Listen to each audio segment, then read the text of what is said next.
Povo de Deus, a paz do Senhor para todos. Primeira carta de Paulo aos Coríntios, capítulo 15, versículo 19, diz assim: se esperamos em Cristo só nesta vida, somos os mais miseráveis de todos os homens. Amém? Oremos, Pai, te damos graças por tudo. O Senhor é bom, tem cuidado de nós. Fala conosco em o nome do Senhor Jesus. Amém. Paulo inicia a carta aos Coríntios afirmando que a base da pregação dele era Cristo e o Cristo crucificado. Então ele fala da morte de Cristo, da crucificação de Cristo. E ele termina declarando o ápice e o clímax da carta, ou seja, da sua mensagem, que a sua mensagem é o Cristo ressuscitado. Ele inicia falando da crucificação, da morte de Jesus Cristo, e termina falando da ressurreição do Senhor Jesus. Não é à toa que ele deixou para o final. Por isso a esperança do homem deve estar principalmente na ressurreição de Cristo. A vida que o homem vive nessa terra, ela é passageira, ela não fica para sempre. Nós estamos aqui de passagem.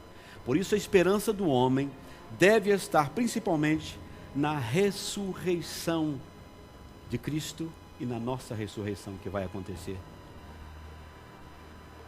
Quando Paulo escreve então a este povo, quando Paulo se comunica com eles através da carta ou desta carta, ele os encontra com vários problemas, dissensões, divisões no meio da igreja, desentendimento entre os irmãos, havia ausência de amor, os cultos estavam desorganizados, e no meio desses vários problemas, ele então chega a um ponto onde as pessoas estavam duvidando da ressurreição dos mortos. Então ele diz que se eles creem da ressurreição dos mortos, então como é que Cristo ressuscitou?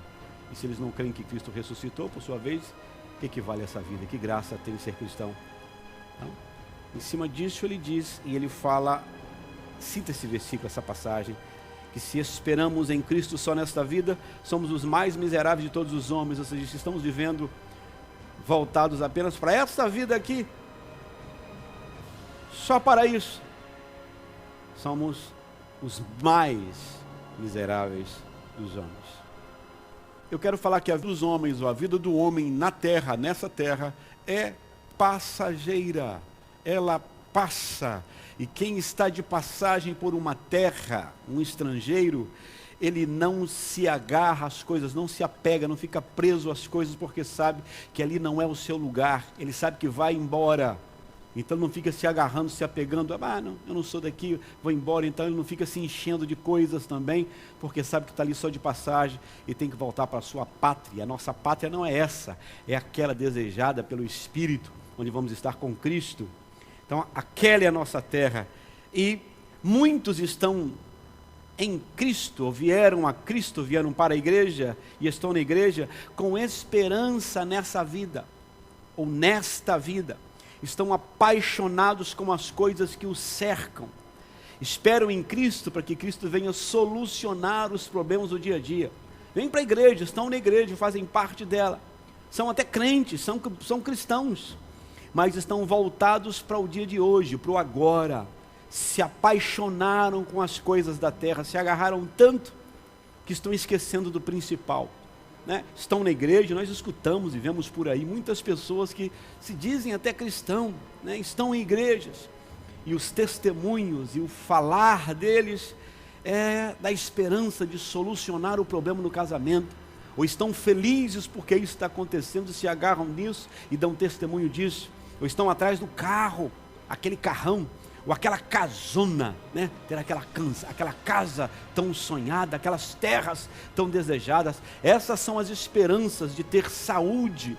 Estão na igreja porque esperam o dia da cura, estão olhando com esperança naquele dia em que o cancro talvez vá embora, ou que o problema do sangue, ou do pulmonar, ou digestivo vai desaparecer, alergia, estão agarrados nisso. São coisas que nós devemos sim desejar que aconteçam, mas não nos agarrarmos nisso, nos apaixonarmos com essas coisas. Uns estão agarrados, estão na igreja porque estão esperançosos da volta dos filhos, estão esperançosos de que o esposo volte, de que a esposa volte, nisso estão agarrados. Ou seja, Outros estão ali porque é gostoso estar no meio da igreja, é um lugar onde eu posso chorar, cantar, dar testemunho, ter gente que me escute, desenvolver os meus talentos, cantar, tocar, até mesmo pregar, como eu estou fazendo aqui agora, ou seja, para receber atenção, para ser visto. E às vezes estão até com boas intenções, não são pessoas más, mas estão tão agarradas nessas coisas. Receberam a Cristo, aceitaram a Cristo, vieram para a igreja, mas voltados para as promessas que fazem do dia a dia. Vêm para isso, vêm para aquilo. E muitos estão ali perdidos e preocupados com todas essas coisas, não é? E uns até mesmo nem creem nessa tal ressurreição. Acham que isso é conversa para boi dormir, conto de carochinha, mas estão na igreja porque tem curas, tem milagres, né? Acontecem as coisas no meio da igreja, como aconteceu com o povo de Israel, que estava andando com Deus, mas a intenção era a cura, era o milagre, era a maravilha, era a água que saía da rocha, era o mar que se abria, era a vitória contra os guerreiros, e a nuvem que os cobria do sol. Então tudo isso aí era muito gostoso, mas é ilusório, porque passa, essas coisas passam, né? Tudo nessa terra vai passar, isso tudo é passageiro, tudo vai ficar para trás, muitas coisas serão queimadas, né? Tudo isso que chama atenção, que coloca desespero no coração das pessoas, uns choram, se desesperam, tem gente que sai da igreja, desvia-se dos caminhos do Senhor, porque o casamento acabou, ou porque perdeu o carro, ou porque está desempregado, né? Perde as forças, porque o coração está voltado para essas coisas, estão de olhos postos no meio do deserto, nas situações que são resolvíveis ou resolvidas, ali no momento, na hora, ali está o coração do povo, nesta vida. Mas o que Paulo está dizendo?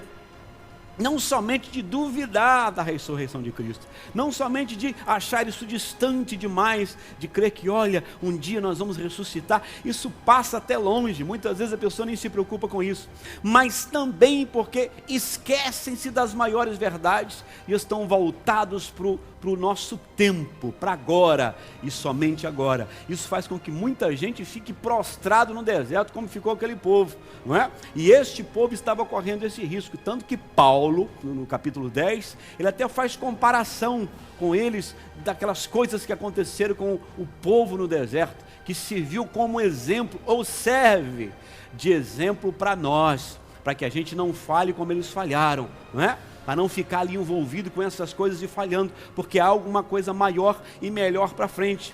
Então, olhando para isso,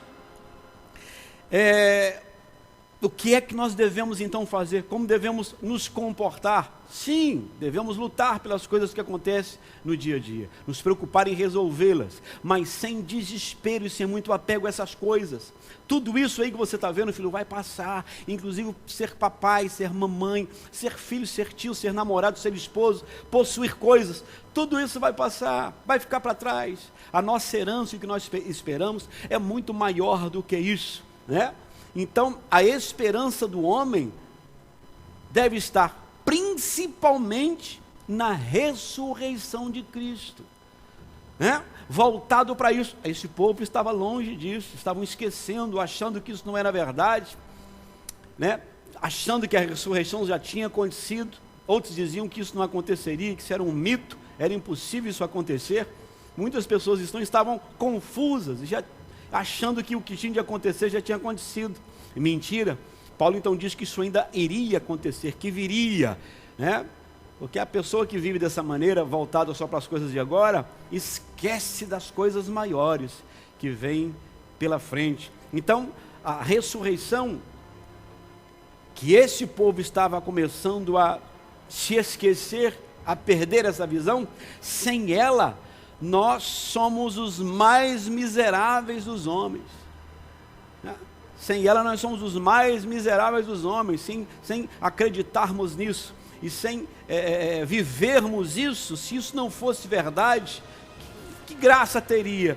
Paulo explica, sem ela a pregação é vã, a fé é vã, versículo 14. Sem ela então a esperança é vã. Esperar por quê? Esperar em quê? Só nas coisas daqui? Nas soluções imediatas e odiernas? Sendo que o maior está preparado ainda para nós? Sem ela nós não herdaremos o reino. Sem a ressurreição não há herança do reino. Paulo fala isso no versículo 50. Não tem como herdar isso, porque carne e sangue não vai herdar ou não vão herdar o reino dos céus, né? Então tudo isso aqui, sem a ressurreição, não tem graça. Vã é a nossa esperança, vã é a nossa fé, vã é o nosso evangelho, a nossa pregação. Somos mentirosos então. Amém? Então, olhando para isso, é na ressurreição. E devemos esperar a ressurreição e não esperar apenas nessas vidas, porque é na ressurreição que a morte será vencida. A maior inimigo, o maior adversário, a morte. Versículo 54 do mesmo capítulo. É na ressurreição que a morte será vencida. Maravilha! Como esperamos esse dia maravilhoso, onde a dor, os machucados, as enfermidades, a velhice, todos os problemas, não vai ter mais vírus, meu querido, acabou esse negócio, a morte será vencida, é na ressurreição, né? Só a ressurreição tira o homem do estado de esperança, porque esperar cansa muitas vezes, às vezes desfalece, né? Causa dores, e o leva para a realização das promessas maiores. É na ressurreição que vamos encontrar as grandes promessas, que tocaremos, que viveremos as maiores promessas, tá bom? E Paulo cita ali, também no mesmo capítulo, já no versículo 5, do versículo 51 em diante, ele diz, eis que vos digo o mistério, na verdade, nem todos morreremos, mas todos seremos transformados, no momento, num abrir e fechar de olhos, ante a última trombeta, porque a trombeta soará e os mortos ressuscitarão incorruptíveis, porque é necessário que isso que é corruptível se revista de incorruptibilidade, é necessário que isso que é mortal se revista da imortalidade. Então, quando isso que é mortal e isso que é corrupto se revestir da imortalidade, da incorruptibilidade, cumprir-se-á a palavra escrita, tragada foi a morte na vitória. Onde está a morte, a sua vitória? Onde está o inferno, ou morte, o seu aguilhão? Ora, o aguilhão da morte é o pecado, e a força do pecado é a lei. Mas graças a Deus que nos dá a vitória por quem? Por Jesus Cristo, nosso Senhor. Ele foi quem ressuscitou primeiro, Ele é a primícia disso. Ressuscitou, abrindo o caminho, e nós também ressuscitaremos pelo poder de Deus, pelo poder do Espírito, pelo poder do nosso Senhor. Ele é a primícia de tudo isso aí. Então, graças a Deus, você vê que nessa passagem que citei agora, Paulo fala, né? Tragada foi a morte na vitória, a morte foi vencida nesse dia da ressurreição. É para lá que estamos olhando e esperando promessas maiores, o cumprimento das coisas que virão. Então, a vida do homem, ou a vida que o homem vive nessa terra, ela é passageira e é enganosa. Cuidado! Por isso a esperança do homem deve estar principalmente na ressurreição de Cristo. É para lá que olhamos, como Paulo estava olhando, procurando alcançar aquele dia. E é o que nós devemos estar de olhos postos. Tudo isso aqui, irmãos, cansaço, dor, tudo isso que nós fazemos aqui, até mesmo as boas coisas, né? Coisas que encantam os nossos olhos, tudo isso é passageiro. E se você ficar voltado só para essa terra, há desespero. É por isso que nós devemos ter o nosso pensamento lá no alto, nas coisas do céu, de lá de cima, né? Voltados lá para cima, olhando para o autor e consumador da nossa fé. Porque na realidade, ou em realidade, tudo isso, até essas belezas, as coisas boas que fazemos aqui, tudo isso vai passar. Todas essas preocupações, o medo, o pavor, o susto, os apegos às coisas materiais, tudo isso vai passar. E tem muita gente perdida nessas ilusões, agarrado em coisas passageiras. Outros deixam até mesmo de olhar para aquele dia e vão sendo enganados, esquecem que tudo isso vai passar, né? Se desesperam por essas coisas e acabam se enganando, como aquele povo lá no deserto. Paulo cita isso nessa carta. Estavam agarrados àquelas coisas e esqueceram de olhar para o verdadeiro Deus, a verdadeira dádiva, as coisas maravilhosas que Deus tinha preparado para eles e tem preparado para nós. Então descanse o seu coração em Cristo, volte os seus olhos lá para frente, porque vai chegar o dia em que nenhum mal vai te tocar, Chegará o dia que nem fome, nem peste, nem desespero, como está escrito lá em Apocalipse, porque o mesmo Senhor vai enxugar dos olhos as nossas lágrimas, já não vamos mais chorar, já não vai mais haver medo, nem pranto, nem dor, nem desespero, só alegria, só gozo, só maravilhas. Isso tudo vai passar. Este corpo mortal vai se tornar um corpo imortal, porque carne e sangue não herdam o reino. Então seremos transformados. A ressurreição nos aguarda, a transformação nos aguarda. Aqueles que partiram em Cristo ressurgirão, e nós, os que ficarmos vivos, se ficarmos nessa época, ou se outros que estiverem vivos na época, serão transformados, serão levados juntamente a encontrar com o Senhor nos ares, e assim ficarão para sempre com o Senhor, e assim ficaremos para sempre com o Senhor. A vida que o homem vive nessa terra, ela é passageira, passa como a erva que nasce e amanhã seca, passa como vapor que desaparece depressa, como um metro, como um palmo. Por isso, a principal esperança do homem deve estar lá na ressurreição de Cristo. Que o Senhor Deus te abençoe em Cristo Jesus, abençoe sua casa, sua família, seus afazeres, que o seu coração esteja alegre, agradecido a Deus, porque se a morte vem, como disse Paulo, para mim o viver é Cristo, morrer é lucro. Se estiver vivo, Cristo, se morrer, Cristo, as duas coisas. A primeira, não te afasta de Cristo, se você é cristão. E a segunda, só te aproxima mais de Cristo. Então, aleluias e glórias a Deus mesmo, em meio às pandemias, tá? Esteja tranquilo, voltado o seu coração para o alto, só assim viveremos em paz.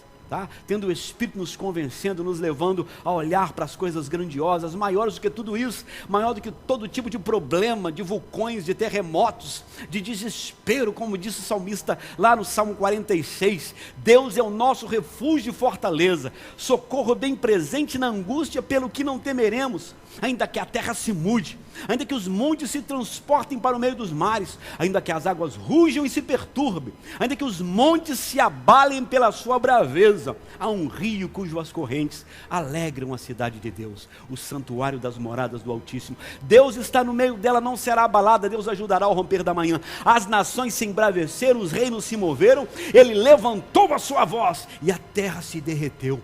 O Senhor dos exércitos está conosco, o Deus de Jacó é o nosso refúgio. Vinde contemplar as obras do Senhor, que desolações tem feito na terra. Ele faz cessar as guerras até o fim da terra, quebra o arco, corta a lança, queima os carros no fogo. Aquietai-vos e sabei que o Senhor é Deus. Será exaltado entre as nações, será exaltado sobre a terra. O Senhor dos exércitos está conosco, o Deus de Jacó é o nosso refúgio. Descanse em Cristo, olhos postos naquele dia em que o Senhor vai nos levantar, vai nos levar a ficar com Ele para sempre nos ares, em nome de Jesus. Pai, te damos graças por tudo. Guarda o teu povo, fortaleça o teu povo, encha do Espírito Santo de alegria, de paz, de ânimo, ânimo que floresçam no meio da seca, para a glória do teu nome. Abençoe cada lar nessa hora, enchendo com teu Espírito Santo de alegria, de vigor, de harmonia, de paz nos lares.